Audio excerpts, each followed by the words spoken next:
Alrighty, friends. So the last thing that I want to cover regarding this topic, regarding this week, is that the role of science in environmental problems, and kind of like thinking of where this is at and the precautionary principle as well. So, what does all of this mean in terms of environmental problems?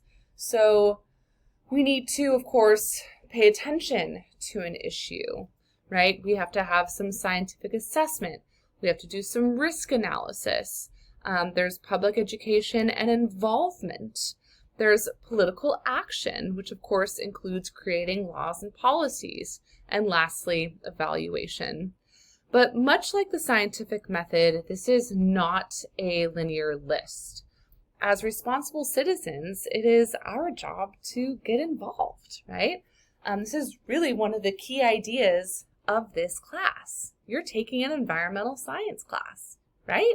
So you're going to be looking at all of these different realms of your environment and hopefully will then change the way that you think about the world around you and how policies and actions and things have gone to where you're at today.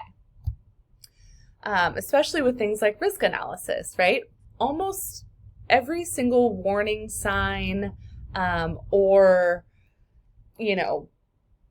any sort of like, don't do this or caution, this might burn you. Generally, that's because someone did something that it hurt them. And then in turn, they may be sued. Or, someone got in trouble, someone lost a job, and so now they have to have that warning label. There's lots of propositions in California that require signage for things causing cancer, like any parking garage that you go into. Take notice next time and you'll see, oh gosh, there's a little sign there that says, it is known to the state of California that the air in this space could cause cancer or birth defects or something like that. So there's always some sort of risk analysis there. And then, of course, there was some sort of assessment that occurred. And science needs to be done in order to help with these ideas. Of course, within reason, right? There are, things like how much science needs to be done in order for us to move forward with an idea or with a policy or things like that. We've lived through a lot of this the past 4 years or so, right? Also, disagreements can often occur with courses of action, even when the science is well understood. Again, past 4 years of living through a pandemic has pretty well solidified this idea, I think, to me at least. Lawmakers also may not understand the science properly, and that, in my opinion, is probably one of the biggest factors to any sort of progress being made with things like climate change and really any environmental issue or problem going on. A big thing, of course, is weather versus climate. In regards to seeing this with weather and climate, oftentimes, especially now in the winter time of the year of 2024, there was just a recent cold snap in the Midwest of the United States where the temperatures were absolutely abysmally cold. And a lot of folks who are in office were social media-ing about where's the global warming now? It's so cold. And that's just a simple, basic misunderstanding of the differences between weather and climate. Weather is short-term, in the moment conditions, whether it be temperature, humidity, windiness, cloudiness, raininess, etc., whereas climate is a very long average of those things.